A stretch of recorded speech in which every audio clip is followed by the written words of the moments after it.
Faith-filled moments. Cain and Abel, giving our best. Welcome back, friends, to Faith-filled moments. Today, we're going back to the very beginning of the Bible to hear the story of Cain and Abel, two brothers who brought offerings to God, but whose hearts were very different. This is a story about giving our best, having the right heart, and listening when God corrects us. After Adam and Eve left the Garden of Eden, they began their new life outside the beautiful paradise. They had two sons. The first was named Cain, and the second was Abel. As the boys grew older, each one found his own work. Cain became a farmer, working the soil and growing crops.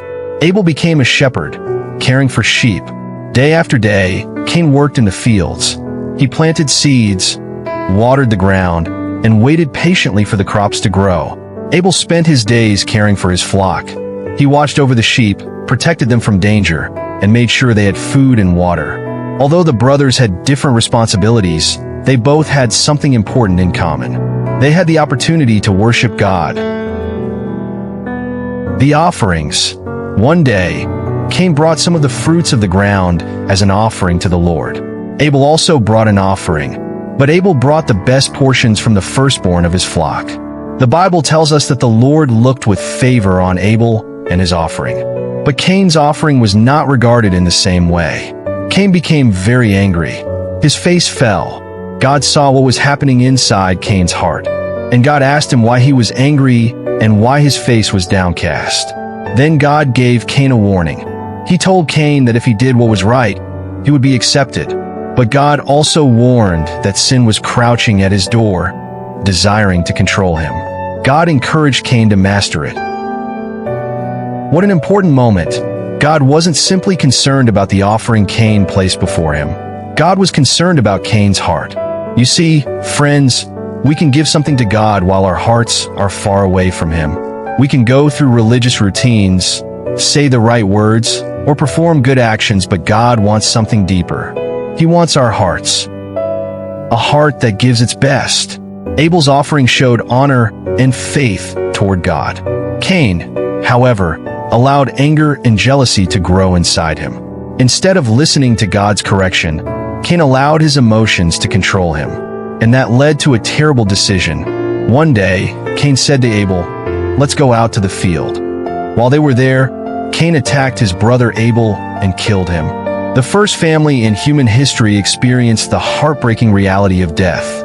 What began with jealousy ended in tragedy. But God knew what had happened.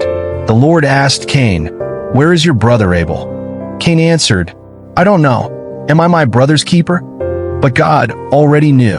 He confronted Cain about Abel's blood. Because of Cain's terrible sin, he would no longer be able to farm the ground as he had before. He would become a restless wanderer on the earth. Cain had allowed anger and jealousy to grow until they controlled his actions, and his choice brought painful consequences. What can we learn? The story of Cain and Abel gives us several powerful lessons. First, God cares about our hearts. When we give, serve, pray, or worship, God wants us to do it sincerely. It's not simply about what we give, it's about why we give it. Second, we should give God our best. This doesn't mean we must be rich or give something expensive.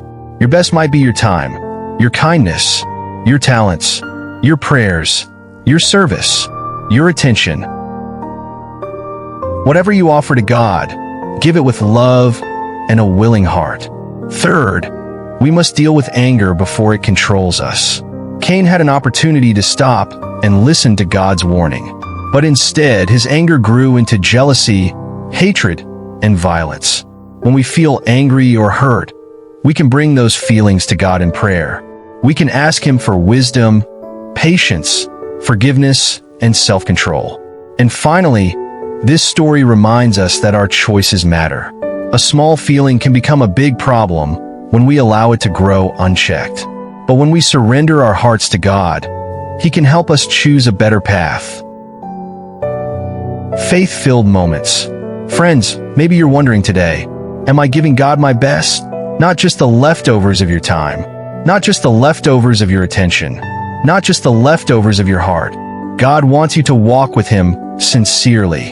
You don't need to be perfect. You simply need to come to Him with a willing heart. Give Him your worries. Give Him your gifts. Give Him your time. Give Him your praise. And most importantly, give Him your heart. Because when our hearts belong to God, our actions begin to reflect His love.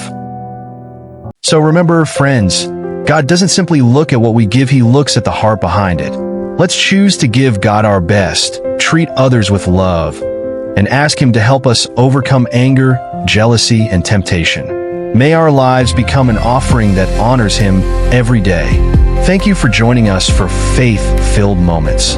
Don't forget to like, share, and subscribe to SemSimpleTV for more Bible stories, Christian encouragement, faith, hope, and inspiration. Share this message with your family and friends so they can be encouraged too. God bless you. Keep your heart close to Him, and we'll see you in the next faith-filled moment.